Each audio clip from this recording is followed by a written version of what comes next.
Bonjour à tous et bienvenue sur ma chaîne AstroSense. Aujourd'hui, je voudrais vous partager ce que je rencontre de plus en plus dans mes consultations. Il me semble que les personnes que je rencontre sont de plus en plus démunies, voire dans l'appréhension de traverser des périodes dans leur vie qui leur font de plus en plus peur. Avec toujours à la clé la même question, quand est-ce que ça va se terminer ou au contraire, quand est-ce que je vais trouver enfin la paix, le bonheur, un travail, un logement ou l'homme ou la femme de ma vie. Il me semble que ces questions reposent sur une croyance que l'ensemble des événements de notre vie que nous traversons trouveraient leur origine et leur résolution à l'extérieur de soi. Selon moi, c'est une façon de se déresponsabiliser. C'est également prendre une posture d'impuissance, voire même de victimisation. Parce que comment se dégager de nos nœuds émotionnels? Comment dépasser les moments de désabusement, de démotivation, peut-être même de tristesse, de dépit, de doute, quand on va chercher la réponse à l'extérieur de soi?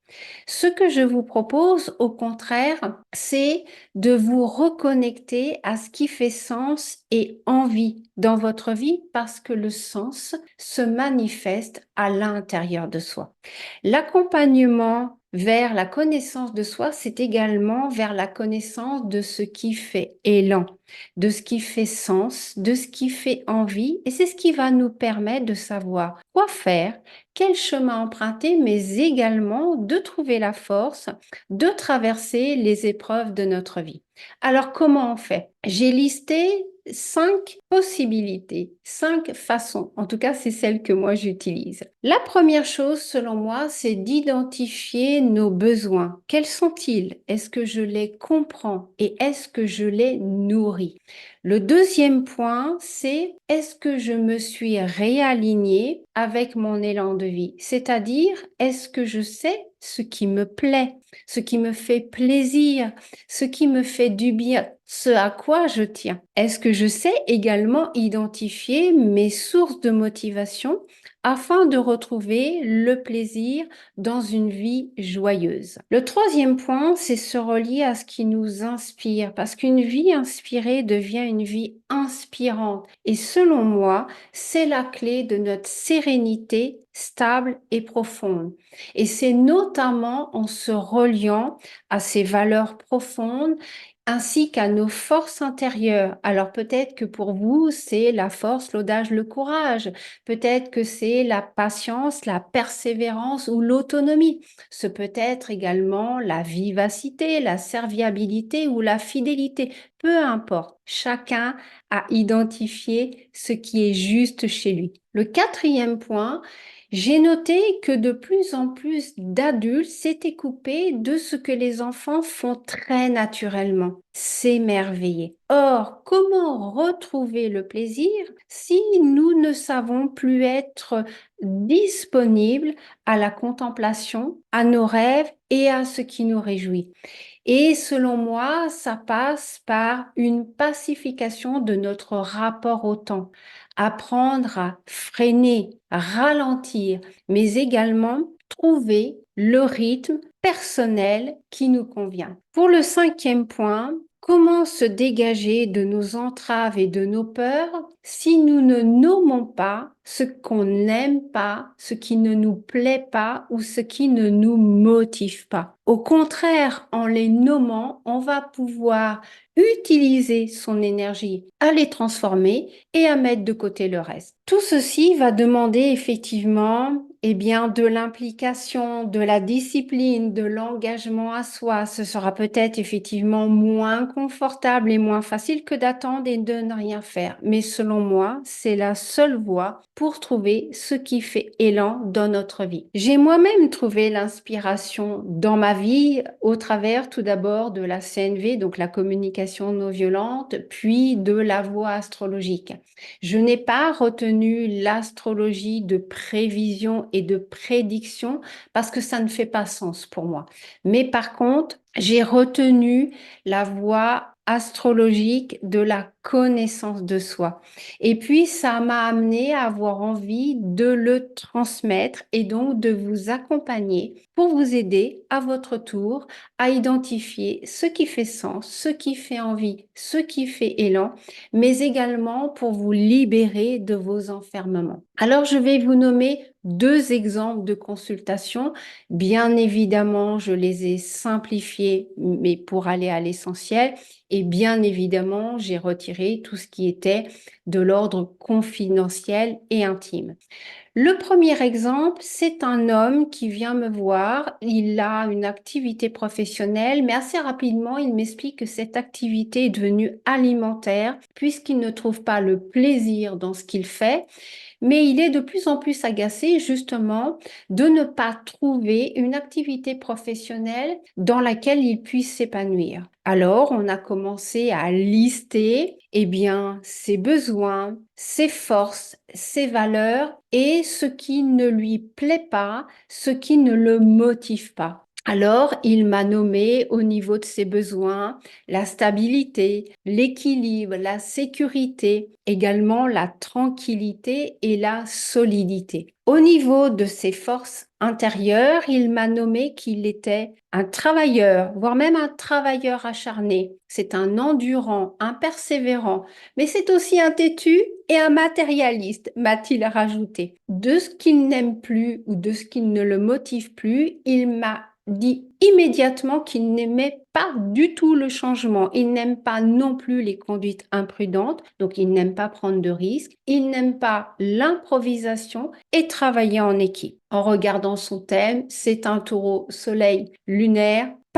Pas d'originalité jusqu'à présent. On parle travail, je vais donc regarder le champ d'expérience relié au socio-professionnel, donc la fameuse maison 10. Dans cette maison, il n'y a qu'une seule planète, Jupiter, et un signe, le Sagittaire. Ah, on a donc le maître dans la maison de son propre signe. Parfait. Donc, je lui explique immédiatement que Jupiter, qui là, en l'occurrence, se trouvait rétrograde, peut signifier justement la recherche d'un épanouissement intérieur ou chercher à l'intérieur de soi son épanouissement. Le Sagittaire, pour moi, représente majoritairement deux choses. La première, c'est celui qui se met en chemin pour trouver le sens. Et c'est également quelqu'un qui a la foi. Alors, foi dans le sens de j'ai confiance en moi, mais également j'ai confiance dans quelque chose de plus grand que moi, c'est-à-dire en fait, j'ai confiance en la vie. Et donc, pour moi, le Sagittaire, c'est quelqu'un qui est particulièrement optimiste. Alors là, concrètement, ça veut dire, ou ça invite mon consultant à, eh bien, explorer, partir à l'aventure et accepter que ça change. Alors, pour quelqu'un qui vient de m'expliquer qu'il avait horreur du changement, c'était pas une information très agréable. Mais encore une fois, reprenons calmement les choses. Il a déjà clarifié qu'il avait à trouver son épanouissement en trouvant le sens d'une activité professionnelle qui fait élan. Il a déjà commencé à comprendre qu'il devait se mettre en chemin. Après, on peut aller à l'aventure et explorer en mode taureau, c'est-à-dire parce qu'on lui demande pas de changer de métier tous les ans, on lui demande pas non plus de quitter son métier puisqu'il a un besoin de sécurité. Simplement, ce qu'on l'invite à faire au travers son thème, c'est nomme dans l'expérience que tu vis aujourd'hui tout ce qui te plaît, tout ce qui te motive, tout ce qui répond à tes besoins et au contraire, nomme tout ce qui te déplaît et tout ce qui ne te motive pas. Et au fur et à mesure, tente des expériences pour te rapprocher le plus possible de ce qui fait sens et envie. Le deuxième exemple, totalement différent, il s'agit d'une femme divorcée, célibataire depuis 9 ans. Je m'en doutais, la question, quand est-ce que je vais rencontrer l'homme de ma vie? Pas de souci, j'accueille avec bienveillance ce genre de questions. Et simplement, c'est une façon à elle de me dire que sa solitude lui pèse et finalement qu'elle aimerait bien que ça change. Alors, elle, dans sa situation, on a fait pareil. D'abord, on a commencé, bien évidemment, à lister les besoins, les forces, les valeurs et nommer ce qui ne motive pas et ce qui ne plaît pas. Mais avec elle, j'ai fait un focus immédiat parce que je voulais qu'elle entende que ce qu'on manifeste à l'extérieur, c'est ce que l'on est à l'intérieur. Et donc, si elle souhaitait attirer, aimanter un compagnon, eh bien, il était nécessaire qu'au préalable, elle-même, elle se reconnecte à ce qui est attirant.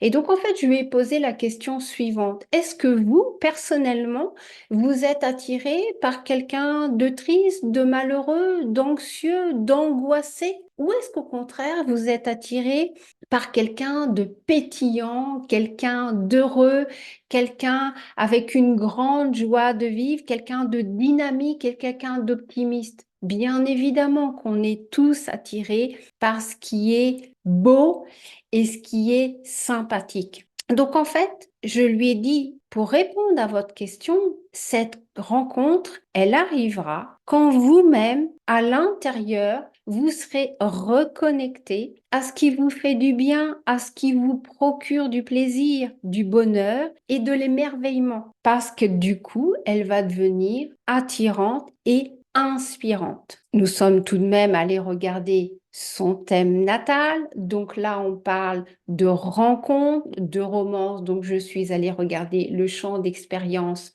en adéquation avec cela, donc la fameuse maison 5. Et je suis allée regarder, puisqu'on parle d'amour, du positionnement de Vénus. Alors Vénus, c'est l'amour, les sentiments, mais c'est également les valeurs qui nous tiennent à cœur. Eh bien, il se trouve que Vénus était exactement dans le champ d'expérience de la maison 5. La maison 5 qui représente la romance, mais pas que. La maison 5, c'est aussi la maison des plaisirs, la maison des divertissements, la maison du jeu et la maison de la création. Et en fait, selon moi, le message pour elle, c'était qu'on l'invitait à créer son propre bonheur. Alors, comment on est allé regarder le signe? Là, elle avait cette maison 5 en cancer. Donc, le cancer, c'est tout ce qui est en relation avec la famille, avec les nôtres, avec nos enfants, mais également avec notre foyer. Alors, à la rigueur, peu importe qu'il s'agisse de douceur du foyer ou de douceur de vivre ensemble, la première étape, selon moi, pour elle, c'était déjà qu'elle puisse se dégager de sa nostalgie du passé. Je vous rappelle que c'est une femme qui était divorcée et quelqu'un également qui devait dépasser la passivité et l'inertie dans ses relations.